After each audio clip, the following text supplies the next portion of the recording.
Alright everybody, my name is Chris and I'm going to show you how to find the mass of the sun using nothing but the distance the Earth is from the sun and how long it takes the Earth to orbit the sun. So I'm going to draw a diagram.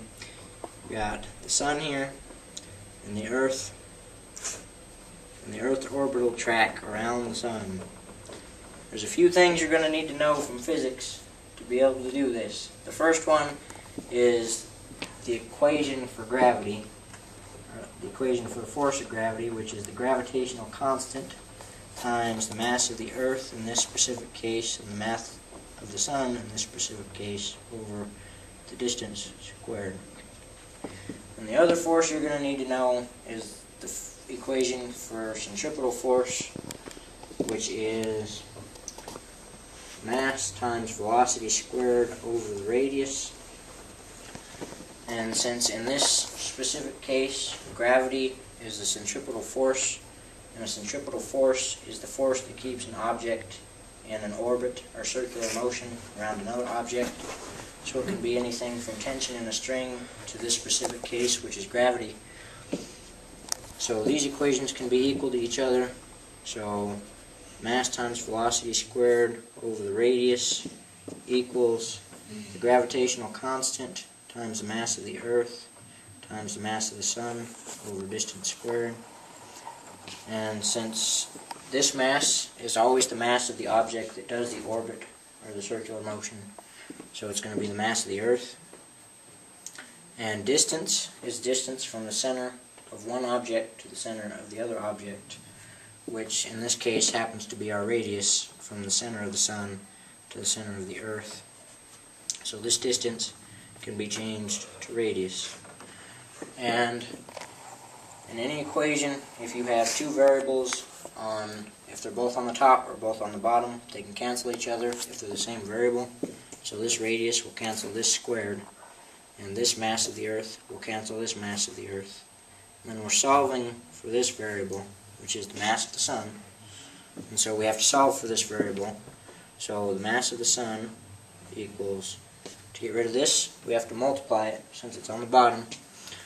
So you'd have this, which is left over from this equation, so velocity squared times radius over, it's going to be over because you have to divide this gravitational constant so that it's no longer in this equation, over the gravitational constant. Okay. Now, first thing we have to do is find the radius, which is the distance from here to here, which is 93 million miles.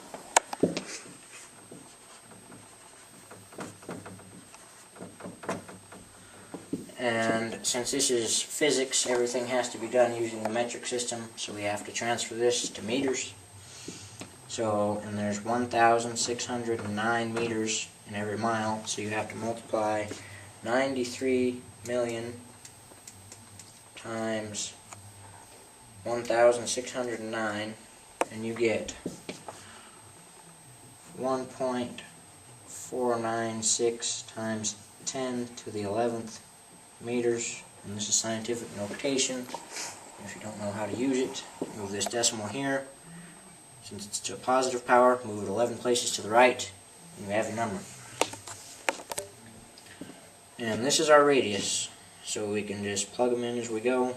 We've got 1.496 times 10 to the 11th meters. Now we have to find the velocity, which is distance over time. And the distance has to be the full orbit of the Earth around the sun. So, we've got to do, since it's a circle, the equation for circumference is 2 pi r.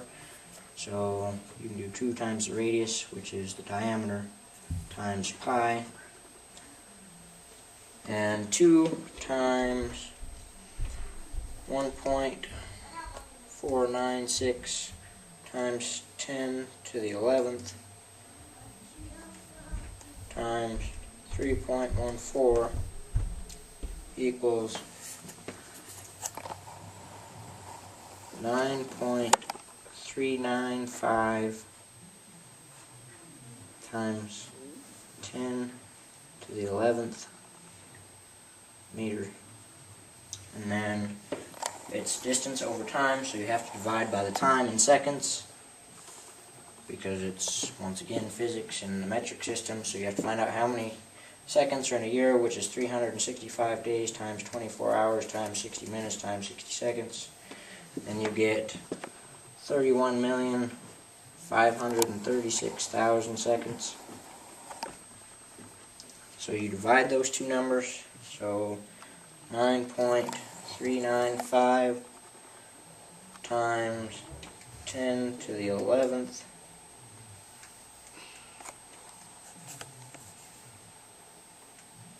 divided by 31,536,000 seconds, and you get 29,791.35 meters per second.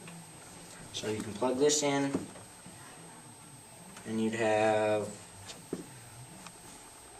29,791.35 meters per second squared times the radius, which is this number, and divided by the gravitational constant, which is given to you in physics, which is 6.67 times 10 to the negative 11th newtons meters squared over kilograms squared.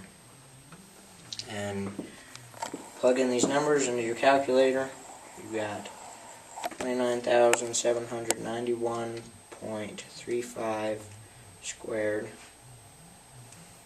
times 1.496 times 10 to the 11th, all divided by 6.67 times 10 to the negative 11th.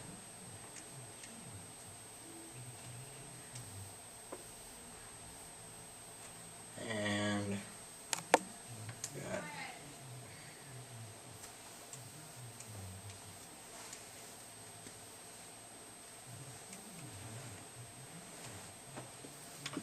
final answer is, it's 1.99, so I'm just going to say 2 times 10 to the 30th kilogram, which is 2 with 30 zeros behind it.